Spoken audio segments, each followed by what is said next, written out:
but also those who've come from the Commonwealth countries. And I can hear the drill sergeants and the sergeants shouting and screaming to make sure everyone's in exactly the right order. And then they'll be going out, but just listen to them now.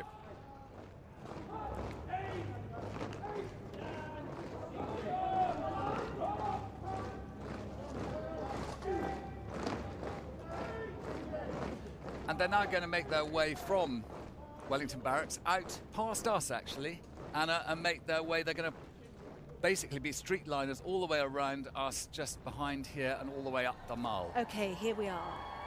They have departed Clarence House. The crowds are cheering, and a wave there from the monarch. Crowned today, King Charles III, alongside his wife, Queen Camilla.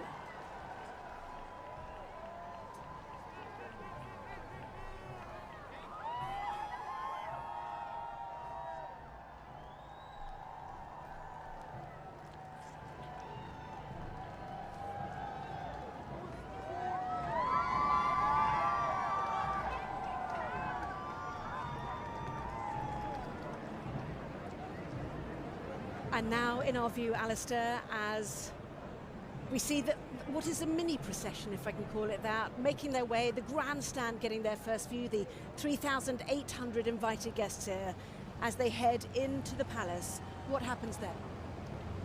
The King, going in the State Bentley there, will enter through the North Centre Gate and then go in through the Garden Gate, the garden entrance, where he will go into his apartments and there prepare himself in the clothing he will wear and also the robes he will be robed in for the procession, the King's procession to the Abbey. But he's left his home and he's come to the headquarters of the modern British monarchy. Waiting for him inside will be the Master of the Household, Vice Admiral Sir Tony Johnson-Burt, who will lead the King into his apartments where his equerries, and of course also later on the pages who will be looking after the King and Queen Consort will be assembled. And the State Bentley, one of a number of state vehicles, so bespoke to the Queen. It has special sections where she could put her handbag, specially fitted to her. What we don't know is if Queen Camilla has the same taste in handbags as Queen Elizabeth II. But you know, it's reinforced, isn't it? It's heavily protected. It is a secure car for this very short distance to travel. It's predominantly a very effective vehicle for making sure people can see the King and Queen Consort, and we saw them then, and for them to get a chance to see the crowd. And after all, it's the crowd that's kept them awake all last night, I expect, because their bedrooms must be one of the sets of windows that look out over the Mall. And I don't think that was a quiet crowd last night, from everything I've heard. And that's what always happens, and I think it's the energy level that's built up in the crowds who have come. They've come because they want to be here, they want to be a part of it, and they want to take their little bit of this ceremony away as a memory forever. So for the first time then we have seen their Majesties, as we call them, departing Clarence House, which has been their home since the passing of his beloved grandmother, as we say, truly very special person to him, the Queen Elizabeth, the Queen Mother. A wave to the crowds there in the State Bentley, as Alistair said, so designed for people to get a good glimpse inside. The car designed around a panoramic glasshouse concept to offer greater visibility from the outside, and certainly we could hear the crowds cheering as the hand came up. And let's go back to Sarah Jane Mee then, who is down amongst those crowds on the Mall, and a very special moment for those waiting so long. Sarah Jane. Hi Anna, yes, we've moved to the back of the crowd here at the Mall. You're still going to be able to see quite a bit, hopefully. Have a look that way. So this is the view if you're just arriving on the Mall now. A lot of people have got little steps to stand on and things like that for the procession later. I've got some ladies here who have travelled down from Lincoln this morning, arrived at King's Cross just a few hours ago. You have secured your position. You'll be all right up there. And tell me why you wanted to come down today. It's tradition. This is all we've known, the royal family, all our lives. So we've been down many times for different celebrations. So it's fantastic. Your family members, are you? Yes. Sisters. Granddaughter. What was it like to bring your granddaughter down here? It is for the first time. This is the first time she's come for a celebration.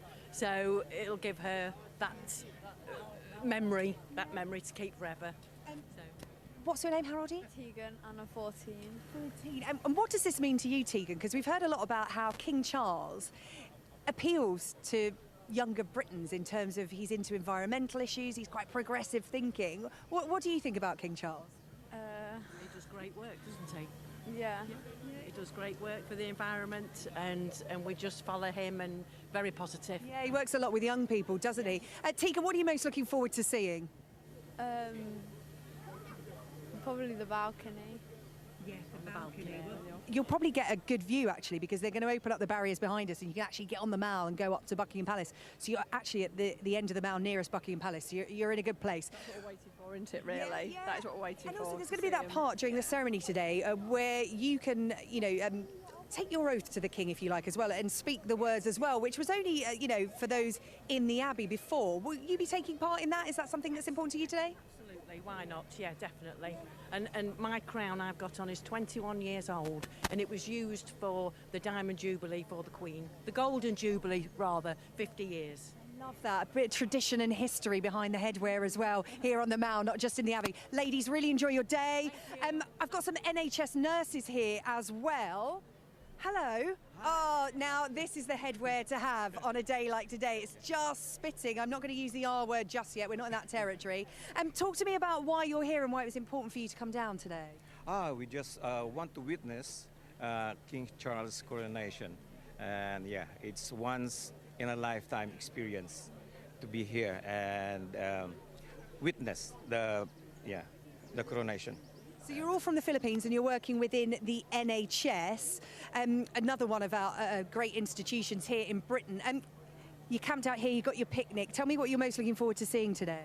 Oh, definitely. I want to see King Charles waving on the balcony. Maybe I wanted that one. But in the meantime, just relax, and we're really quite excited about the coronation.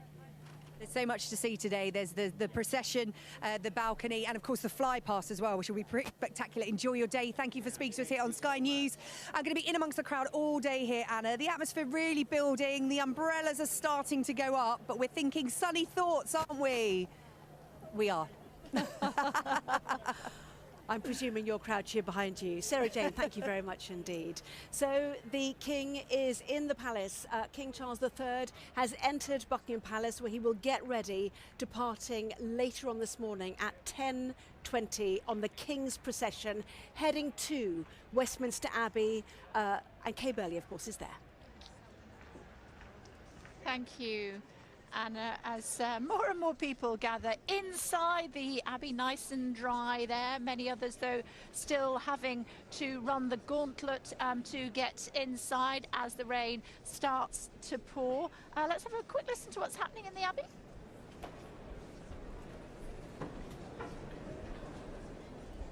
Oh, and as with all plans, the music has just stopped, but of course we'll hear plenty more John Kerry there speaking, I think, to the former leader of the Lib Dems there, Nick Clegg, of course.